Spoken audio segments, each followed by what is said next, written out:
please welcome a couple of representatives of the larger group.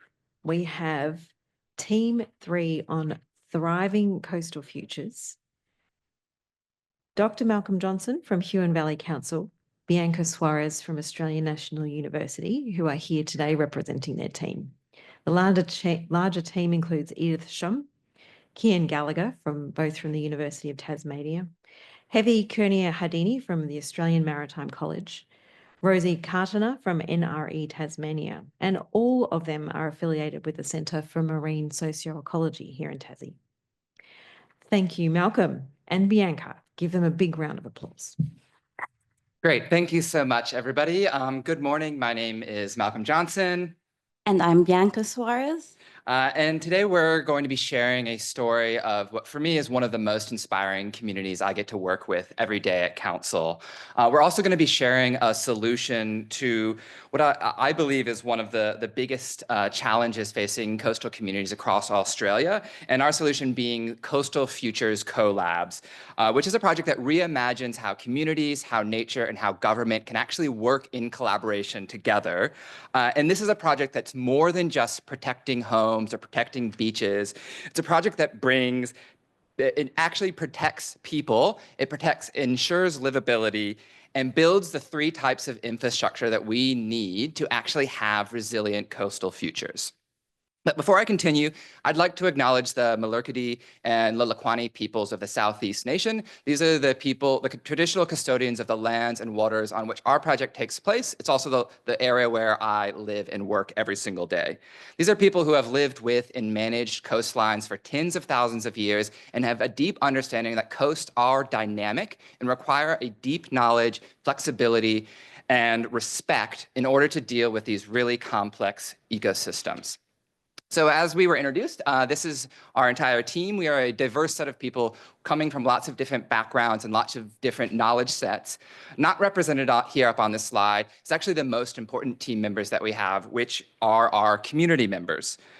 These are this community that we've worked with, the Garden Island Sands, Garden Island Creek area in Huon Valley, is a community that has, for the last 5 years, done absolutely everything right. They've been told to do research, they've done research. They were told to get funding, they received funding. They were told to advocate to their ministers, and they did just that. And yet 5 years on of this diligent work, they've realized that nothing has happened on their shoreline to protect them and their lives. Rather than me just telling the whole story, maybe I'll let the community share theirs. I'm Kelsey Fractal, and I live in Garden Island Creek. My name's Angela Bird, and I'm a member of the Friends of Garden Island Creek Land Care Group. We bought this property in 2020. It's obvious that there was erosion, but it's over the last 5 years since we've owned the property, it's got a lot worse. There was an obvious erosion scarp, and you could see that there was a problem. A lot of large trees had fallen down on the beach. There was a lot of stumps and things littering the beach. The trigger was the removal of the boat ramp, and the difficulty that then placed on the community being able to get onto the beach. I don't even come here anymore to walk my dog because you can't even really safely get on the beach. And it's not just this Garden Island Sands community along this strip here, it's the whole Garden Island Creek community, plus people from other parts that come here, particularly in summer. It makes me more sad for the people that live here, and I worry about what's going to happen to them. These aren't like $1 million houses with people, they're not second homes, these are people's lives. I worry about what's going to happen to them and their assets. The fact that it's on Crown land and that we need both parks and council, we're kind of stuck between them. It's frustrating when you can't do anything about it.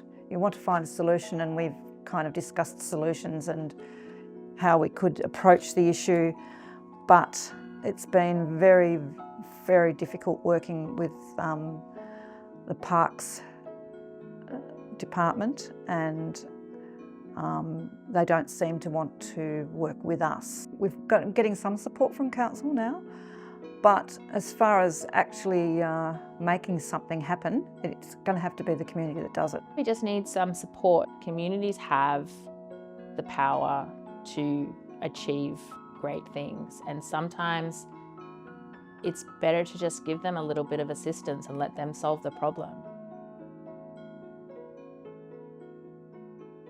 Great. Thanks, Kelsey and Angela, for that context. And I think I'll provide a little more context about this community. So Garden Island Sands, or Garden Island Creek, is a community that's about an hour south here in Hobart. It's a beautiful community. It's quite picturesque when you're there, as you could see from those videos. It has about 52 homes, 18 of which are right along the coastline or in the risk of erosion and flooding. Historically, this community was quite underdeveloped, slowly transitioned into being shacks, but in the recent decades, what we've seen is it's fully transitioned into permanent residencies, family homes, and a place that people want to retire. And the reason that everyone is moving to this area is because of the natural values that the beach and that coastline provides. We know that this beach is starting to change. The reason that we know that erosion is accelerating and this is actually a problem is by research that was funded by the community. They sought out that funding and were able to conduct this research that shows since the early aughts, there's been a drastic change in the rate of erosion in this community. This is a rate that's much faster than most beaches across Tasmania and probably other parts of Australia as well, with leading coastal geomorphologist Dr. Chris Sharples calling Garden Island Sands an early responder to sea level rise. At this rate, we can expect homes will start to be impacted in the next 10 to 20 years. And the thing is that the community members are waking up every single day and seeing this scene, seeing their beach eroding away, and having that sense that they are not being helped and they are not being supported. But this isn't just an issue for Garden Island Sands or for Huon Valley in Tasmania. The latest National Climate Risk Assessment has actually identified coastal communities as a key priority risk area. These are areas where coastal erosion and sea level rise are accelerating and getting worse over time. And the current approach to this is often, do reports, collect more data, write a plan, but rarely is it actually taking action and engaging with our communities in deep and meaningful ways.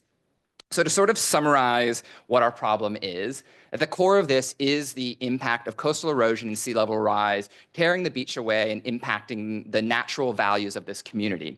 But then this is also having the impact on those people who have chosen to live there and chosen to place their lives in the community, which is having social and psychological impacts on their well-being.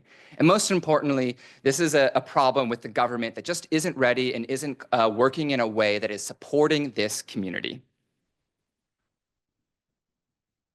So due to the multi-dimensions of this problem, we propose a transdisciplinary solution that enhances blue-green infrastructure, social infrastructure, and governance infrastructure.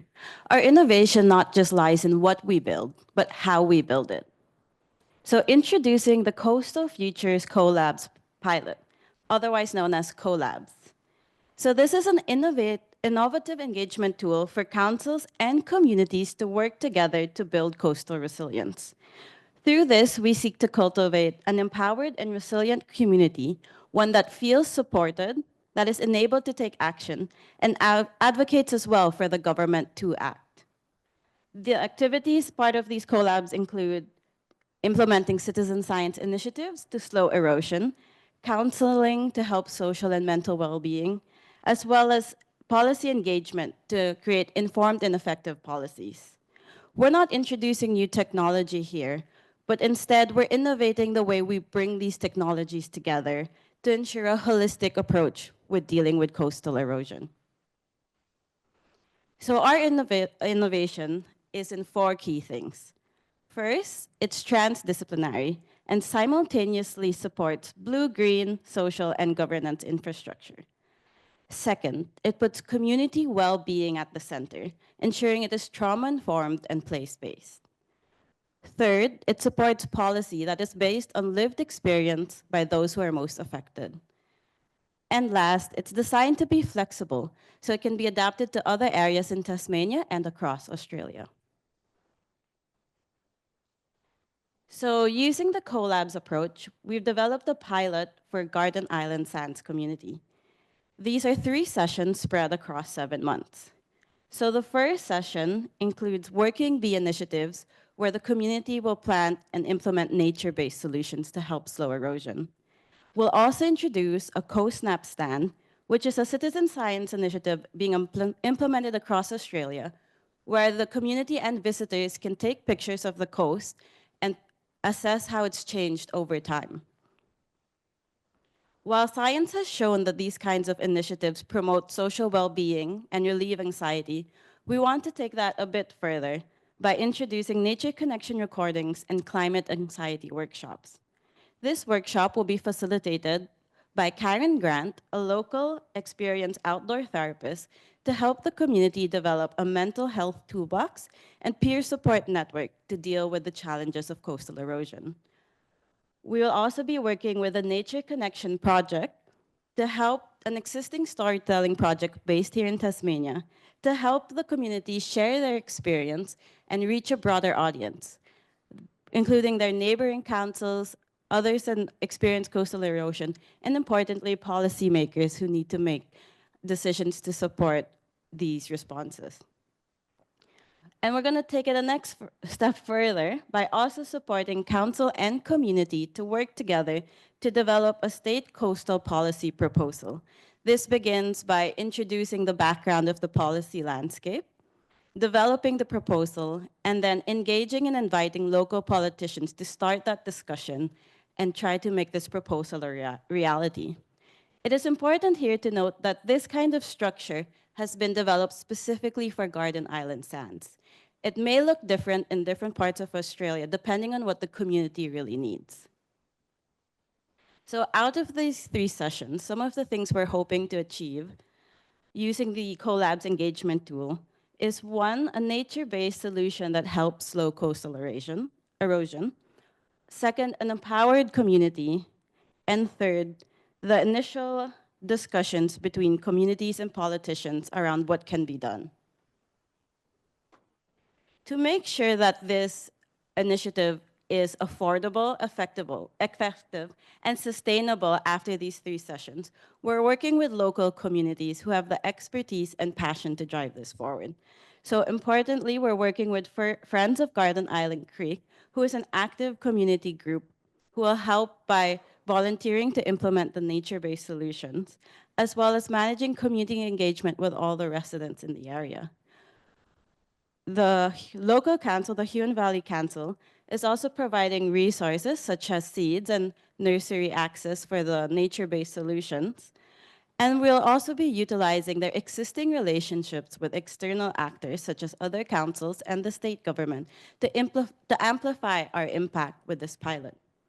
We'll also be tapping ecologists and psychologists from the University of Tasmania and Center of Marine Social Ecology to make sure the process remains evidence-based. Since this is a pilot project, we've also designed a monitoring, evaluation, reporting, and improvement plan to capture our impact and any learnings to take forward after this pilot. We'll be using a mix of quantitative and qualitative methods to measure coastal erosion, community sentiment, and external engagement over time. This ensures we improve collabs after the pilot and before it's adopted across Australia. And it's this structure that makes this an adaptable project across the Australian landscape. We know that around 85% of Australians live in coastal areas. And as you can see from this map, that's risks all across Australia. These are 85% of population in around 200 plus councils like mine. What we currently see is often this top-down government-recommended approach to dealing with coastal resilience. And what we're seeing and what we're pitching here today is actually something that's community-led and community-centered that genuinely empowers the community to make a difference in the area that they care about most, which is their coastline and their beaches. So how exactly does our project answer the question at the core of the disaster challenge today? Well, the Coastal Futures Collabs pilot first and foremost, understands that there is a growing national crisis with regards to coastal erosion, coastal inundation, and sea level rise. The project itself is built on that sound science that Bianca alluded to, that connecting with nature and working in community can actually improve your social and community well-being.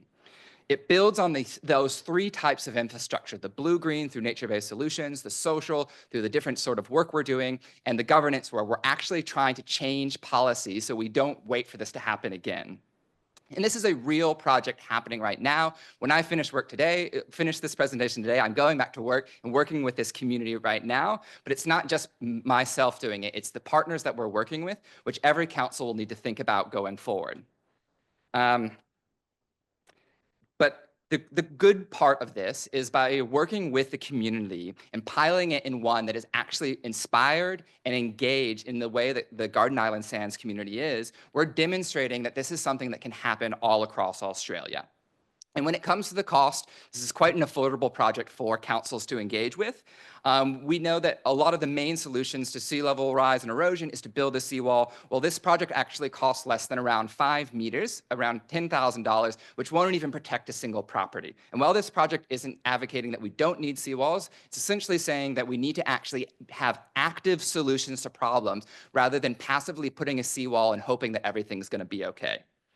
We know that we cannot stop sea level rise, and this project won't be able to do just that. But we can change the way that we relate to sea level rise, the way that we relate to coastal problems, and the way that we actually build coastal resilience in our communities.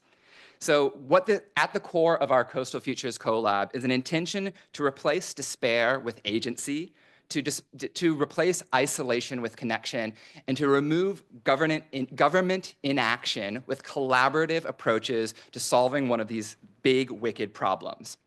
And as the community said, with a little bit of assistance and support, the community will be able to deal with these problems themselves. And at this point, I think I want to call to action to all of the councils out there, the 200 plus coastal councils who are looking at this now, and to find those inspired communities, find the coastal communities that are getting you to get up every day and work really hard, like Garden Island Sands has done for me. And through that, you will not just be able to do better collaboration to solve coastal resilience, but you actually can do collabs. So thank you everyone for your time, and shout out to our artists, the videographer, and most importantly, the community members in the audience and watching along today. Can't wait to talk to you after this. Thanks.